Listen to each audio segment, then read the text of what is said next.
سوال ترجمان القرآن میں کسی صاحب نے سوال کیا تھا کہ کان دجال کے متعلق مشہور ہے کہ وہ کہیں مقید ہے، تو آخر وہ کون سی جگہ ہے؟ آج دنیا کا کونا کونا انسان نے چھان مارا ہے، پھر کیوں کان دجال کا پتہ نہیں چلتا؟ اس کا جواب آپ کی طرف سے یہ دیا گیا ہے کہ کانا دجال وغیرہ تو افسانے ہیں جن کی کوئی شرعی حیثیت نہیں ہے، لیکن جہاں تک مجھے معلوم ہے کم از کم 30 روایات میں دجال کا تذکرہ موجود ہے، جس کی تصدیق بخاری، مسلم، ابو داؤد، ترمذی، بہقی کے ملاحظہ سے کی جا سکتی ہے۔ پھر آپ کا جواب کس سند پر مبنی ہے؟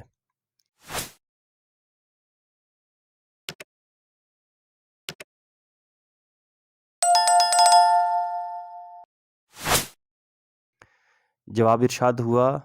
میں نے جس چیز کو افسانہ قرار دیا ہے وہ یہ خیال ہے کہ دجال کہیں مقید ہے۔ باقی رہا یہ امر کہ ایک بڑا فتنہ پرواز الدجال ظاہر ہونے والا ہے، تو اس کے متعلق احادیث میں جو خبر دی گئی ہے میں اس کا قائل ہوں، اور ہمیشہ اپنی نماز میں وہ دعائے مسورہ پڑھا کرتا ہوں جس میں من جملہ دوسرے توضیحات کے ایک یہ بھی کہ اعوذ بکا من فتنۃ المسیح الدجال۔ دجال کے متعلق جتنی احادیث نبی علیہ الصلوۃ والسلام سے مروی ہیں ان کے مضمون پر مجموعی نظر ڈالنے سے یہ بات صاف واضح ہو جاتی ہے کہ حضور علیہ الصلوۃ والسلام کو اللہ کی طرف سے اس معاملہ میں جو علم ملا تھا وہ صرف اس حد تک تھا کہ ایک بڑا دجال ظاہر ہونے والا ہے، اس کی یہ اور یہ صفات ہوں گی اور وہ ان خصوصیات کا حامل ہوگا، لیکن یہ آپ کو نہیں بتایا گیا کہ وہ کب ظاہر ہوگا، کہاں ظاہر ہوگا، اور یہ کہ آیا وہ آپ کے عہد میں پیدا ہو چکا ہے یا آپ کے بعد کسی بعید زمانہ میں پیدا ہونے والا ہے۔ ان امور کے متعلق جو مختلف باتیں حضور علیہ الصلوۃ والسلام سے احادیث میں منقول ہیں ان کا اختلاف مضمون خود بھی یہ ظاہر کرتا ہے، اور حضور علیہ الصلوۃ والسلام کے طرز کلام سے بھی یہ مترشح ہوتا ہے کہ وہ آپ نے بربنائے وحی نہیں بلکہ بربنائے ظن و قیاس ارشاد فرمائی ہیں۔ کبھی آپ نے یہ خیال ظاہر فرمایا کہ دجال خراسان سے اٹھے گا، کبھی یہ کہ اصفہان سے، اور کبھی یہ کہ شام و عراق کے درمیانی علاقہ سے۔ پھر کبھی آپ نے ابن سیاد نامی اس یہودی بچے پر جو مدینہ میں غالباً 2 یا 3 ہجری میں پیدا ہوا تھا یہ شبہ کیا کہ شاید یہی دجال ہو، اور آخری روایت یہ ہے کہ 9 ہجری میں جب فلسطین کے ایک عیسائی راہب نے آ کر اسلام قبول کیا اور آپ کو یہ قصہ سنایا کہ ایک مرتبہ وہ سمندر میں غالباً بحر روم یا بحر عرب میں سفر کرتے ہوئے ایک غیر آباد جزیرے میں پہنچے، اور وہاں ان کی ملاقات ایک عجیب شخص سے ہوئی اور اس نے انہیں بتایا کہ وہ خود ہی دجال ہے، تو آپ علیہ الصلوۃ والسلام نے ان کے بیان کو بھی غلط باور کرنے کی کوئی وجہ نہ سمجھی، البتہ اس پر اپنے شک کا اظہار فرمایا کہ اس بیان کی روح سے دجال بحر روم یا بحر عرب میں ہے، مگر میں خیال کرتا ہوں کہ وہ مشرق سے ظاہر ہوگا۔ ان مختلف روایات پر جو شخص بھی مجموعی نظر ڈالے گا وہ اگر علم حدیث اور اصول دین کے کچھ بھی واقف ہو تو اسے یہ سمجھنے میں کوئی زحمت نہ پیش آئے گی کہ اس معاملہ میں حضور علیہ الصلوۃ والسلام کے ارشادات 2 اجزاء پر مشتمل ہیں۔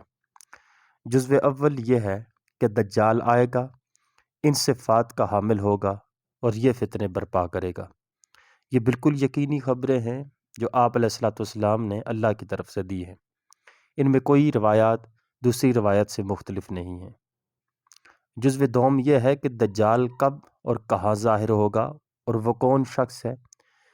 اس میں نہ صرف یہ کہ روایات مختلف ہیں بلکہ اکثر روایات میں شک اور شبہ اور گمان پر دلالت کرنے والے الفاظ بھی مروی ہیں۔ مثلا ابن سیاد کے متعلق آپ کا حضرت عمر رضی اللہ تعالیٰ عنہ سے یہ فرمانا کہ اگر دجال یہی ہے تو اس کے قتل کرنے والے تم نہیں ہو، اور اگر یہ وہ نہیں ہے تو تمہیں ایک معاہد کو قتل کرنے کا کوئی حق نہیں ہے۔ یا مثلاً ایک حدیث میں آپ علیہ السلام کا یہ ارشاد ہوا کہ اگر وہ میری زندگی میں آ گیا تو میں حجت سے اس کا مقابلہ کروں گا، ورنہ میرے بعد میرا رب تو ہر مومن کا حامی و ناصر ہے۔ اس دوسرے جزو کی دینی اور اصولی حیثیت ظاہر ہے کہ وہ نہیں ہے اور نہیں ہو سکتی جو پہلی جزو کی ہے۔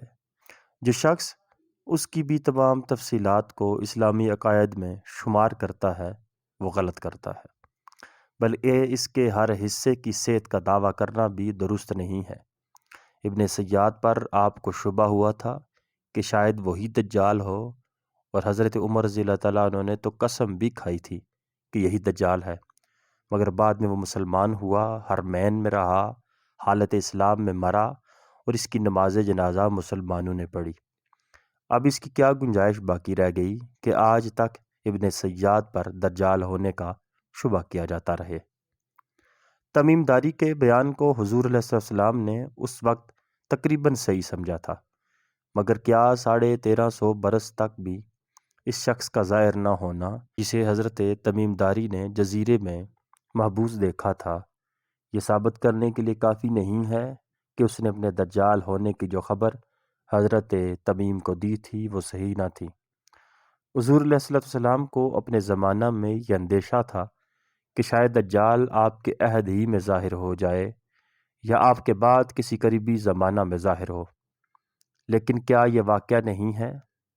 کہ 1350 برس گزر چکے ہیں اور ابھی تک دجال نہیں آیا؟ اب ان چیزوں کو اس طرح نقل و روایت کیے جانا کہ گویا یہ بھی اسلامی عقائد ہیں، نہ تو اسلام کی صحیح نمائندگی ہے اور نہ اسے حدیث ہی کا صحیح فہم کہا جا سکتا ہے۔ جیسا کہ میں عرض کر چکا ہوں، اس قسم کے معاملات ہیں، اگر کوئی بات نبی کی قیاس یا گمان یا اندیشے کے مطابق ظاہر نہ ہو تو یہ اس کے منصب نبوت میں ہرگز قادر نہیں ہے، نہ اس سے عصمت انبیاء کے عقیدے پر کوئی حرف آتا ہے، اور نہ ایسی چیزوں پر ایمان لانے کے لیے شریعت نے ہم کو مکلف کیا ہے۔ اس اصول حقیقت کو تعبیر نحل والی حدیث میں نبی کریم صلی اللہ تعالی وسلم نے تو خود واضح فرما دیا تھا۔